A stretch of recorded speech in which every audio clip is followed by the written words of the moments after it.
Municipal കോർപ്പറേഷനിലെ കൗൺസിലറായി തിരഞ്ഞെടുക്കപ്പെട്ട Kozhikode municipal കോർപ്പറേഷനിലെ കൗൺസിലറായി തിരഞ്ഞെടുക്കപ്പെട്ട ശ്രീജാസി നായർ എന്ന ഞാൻ നിയമാനുസരണം നടപ്പാക്കിയ ഇന്ത്യൻ ഭരണഘടനയോട് യഥാർത്ഥമായ വിശ്വാസവും കൂറും പുലർത്തുമെന്നും ഭയാശങ്കയോ മമതയോ വാത്സല്യമോ വിദ്വേഷമോ കൂടാതെ ഞാൻ എൻ്റെ ഔദ്യോഗിക കർത്തവ്യങ്ങൾ യഥാവിധിയായും വിശ്വസ്തയോടും എൻ്റെ പരമാവധി കഴിവും അറിവും വിവേചന ശക്തിയും ഉപയോഗിച്ചുകൊണ്ടും നിർവഹിക്കുമെന്ന് മുരുക ഭഗവാന്റെ നാമത്തിൽ സത്യപ്രതിജ്ഞ ചെയ്യുന്നു.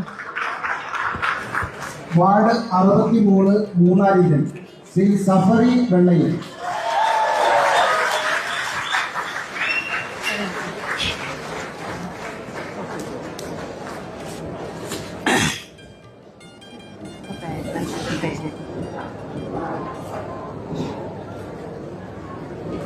Okay.